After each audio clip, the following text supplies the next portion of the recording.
Going to do a quick video here on how to drain the engine coolant out of the top end on one of these Yamaha Vipers. This one specifically is a 2002, but it should be the same from 2002 to 2004. All the models should be the same of the Viper 700. The drain bolt is on the exhaust side over here. You don't need to take out, I'm doing something else with the air box and the carbs right now. I'm cleaning the carbs. So you don't have to take out the air box or the carbs or anything to do this. But this drain bolt is going to drain just the top end of the engine. Everything else, like it'll kind of all flow into the top end, like the coolant reservoir right here. It should flow into the top end when you drain it, but there's still going to be some in like your rear heat exchangers and the tunnel exchangers underneath the tunnel or the running boards. If you have the stock exhaust like the Y pipe or the W pipe into the single pipe and then into the silencer, you can still access the bolt without removing the exhaust.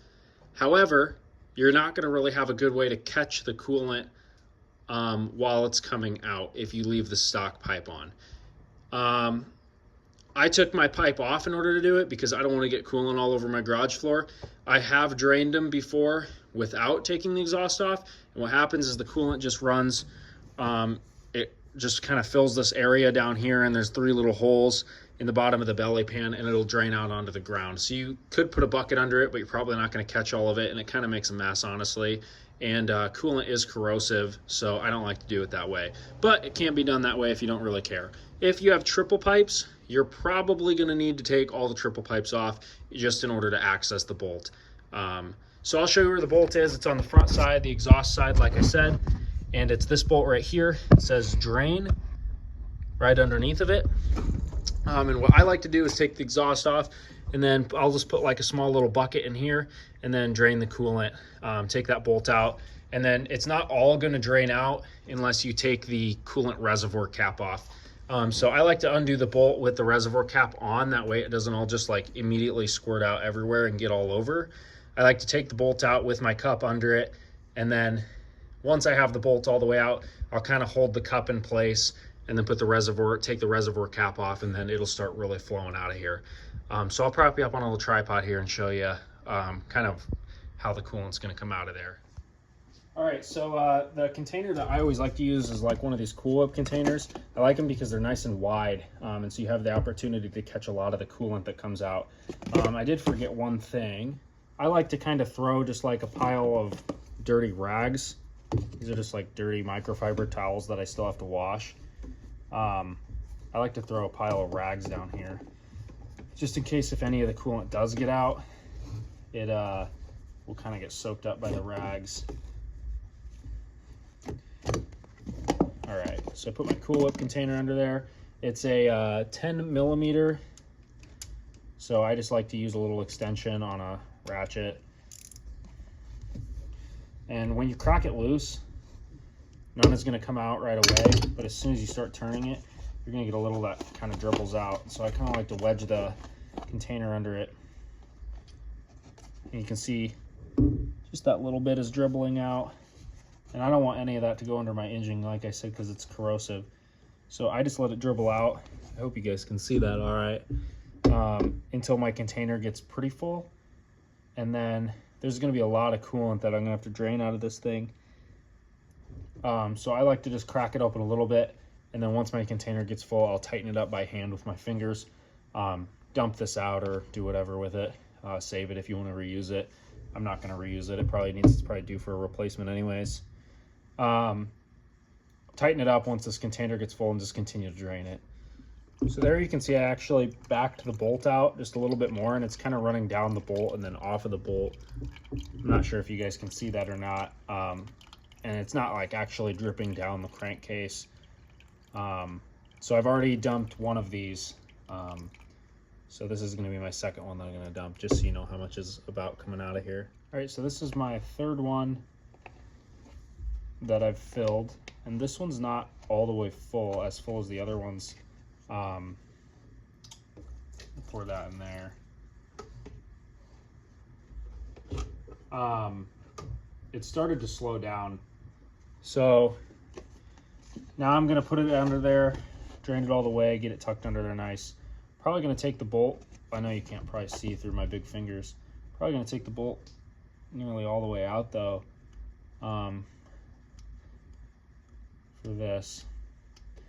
Not quite all the way out. And now I'm just gonna reach up here to my reservoir, and I'm gonna crack it open a little bit, and it's gonna come out of there at a little bit of a faster rate. And I'm just cracking the coolant reservoir open just a little bit, and I'm gonna take the bolt all the way out, and you'll see a little more drain. Sometimes it comes shooting out if you don't drain it slowly, but it's pretty much all the way out. You don't want to take just like unbolt the head without draining the coolant, because what's going to happen is you're going to get coolant down. It's going to go down into the crankcase, and probably down run into your exhaust if you left your exhaust on. So that's pretty much all the way drained out. You can see there's no more coming out of the drain hole. Dump my coolant, and I did get a little wet down here. Some of the coolant did drip, so I'm going to get rid of those rags. Here's my drain bolt right there, and I'm going to take all these rags out. You can see they just got a little coolant on them, but not a lot.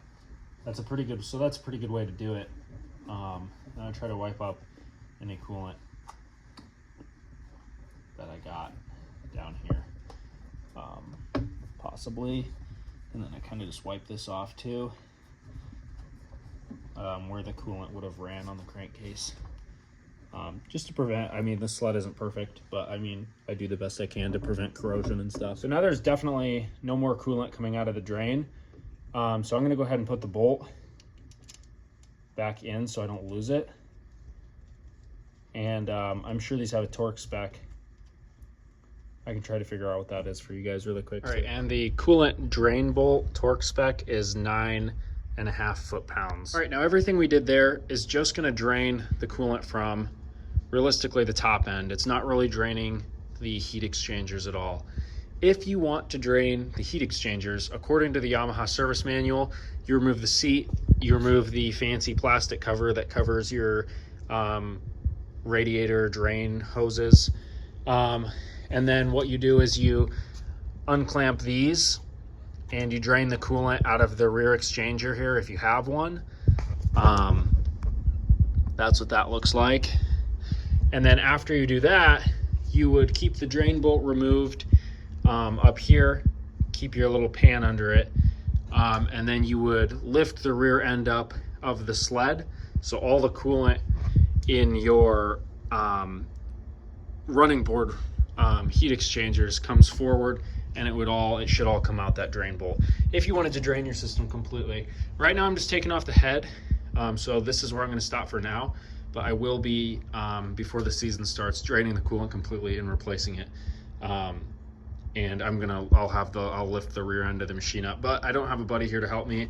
I'd like a buddy to kind of hold the my little drain cup or pan underneath that bolt while I tip it forward. And then, since my sled is on a stand right now, I'm afraid if I were to just do it myself, I wouldn't want the whole sled to just tip over off the stand, because it's kind of front heavy right now.